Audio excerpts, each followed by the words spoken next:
Hi, we're Frida and Michelle, and this is the Attack of the Clones.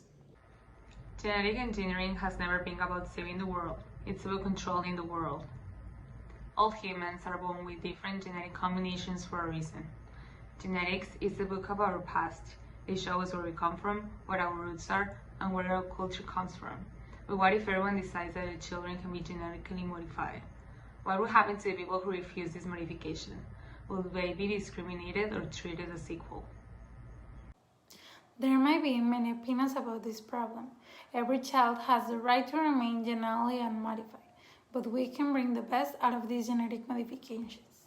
Children can be born free of malformations in their bodies, and not only preventable, but also incurable or deadly diseases. Genetic modifications are the opportunity to eradicate many diseases and minimize adversities within health in future generations. This is why several parents could choose this option. But if genetic modifications have all these benefits and more, why would someone not want their child to receive them? Well, according to some studies, genetic modifications are considered a prohibited practice, since they not only impede the natural development of the human being, but also the genetic inheritance of humanity. Genetics is based on the human and social content, which is extremely important for genetic engineering. For this, man is not only a subject, but also is used as an object to generate scientific knowledge. People who are likely to reject genetic modifications could be part of a conservative culture or religion, in which changing the natural genetic inheritance given to us will not be accepted. Osamu Kanamori in 2005 analyzed from a philosophical perspective the ethical and social problems of genetic modifications, in which he compared and analyzed the arguments of the liberal neogenics, which argue that under the principle of autonomy, it's impossible to prohibit someone from modifying his own genes. Kanamori admits that some of the arguments are difficult to refute, although opponents have accused this of being unnatural and defended human beings should not attempt to engage in activities that are considered divine. Kanamori states that human beings seem to have an obsession with technology. Once humans acquire new technology, they cannot refrain from using it. Humans are homo transgenetics. Therefore, he concludes we can only prohibit genetic modifications when liberty, autonomy, and integrity of the unborn child are threatened. Taking all these factors into account, what will happen to people who are not genetically modified? Will a genetically modified person be worth more than one who is not? Well, according to Kant and his law of morality, the dignity of a person is what gives him an infinite and irreplaceable value. There are 5 definitions for a person, in which are an individual substance of rational nature, a self-conscious being, a being with the capacity to act for ends and for another, and an immutable and unique subject.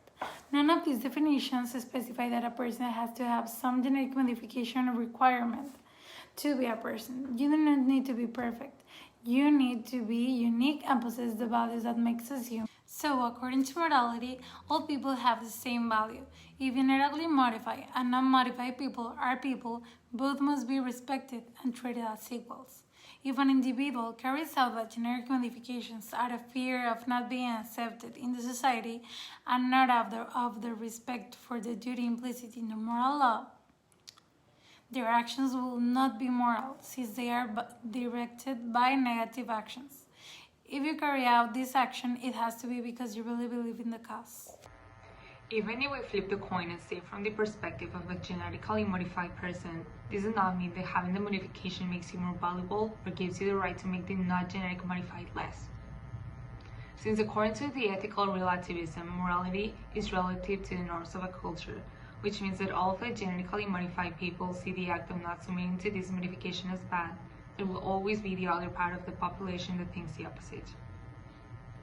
Since whether an action is right or wrong depends on the moral norms of the society in which it is practiced. An example of this can be seen in abortions, where if a person believes that abortions are morally wrong, yes they are, but only for them, but they do not have to be for another person who believes otherwise, and that is okay. Because every human on the planet thinks and does things differently around the globe. People dress differently, eat differently, speak different languages, sing different songs, have different music and dances, and have many different costumes, and this doesn't mean that they are wrong. It just means that they have different opinions, and that doesn't make them less valuable as a person. The rightness or wrongness of actions do not depend on their consequences, but in whether they fulfill our duty. To conclude our video blog, we would like to share that we agree that regardless of whether a person is genetically modified or not, he should be treated as equal and with respect by the society, because no matter the genetics, we are all human beings. The value of a person and the respect it deserves is based on the decisions that makes to provide and give to the society an improvement. This is what makes us unique, not the genetics. In fact, it had nothing to do with it. What really matters is how people act in their daily basis using their critical thinking combined with their ethics and morals. We agree with the law morality that there should not be any preference towards anyone, regardless if it is a genetically modified person or a non-genetically modified person, because at the end of the day, it doesn't change the fact that we are all equals according to morality. Thanks for watching. See you next time.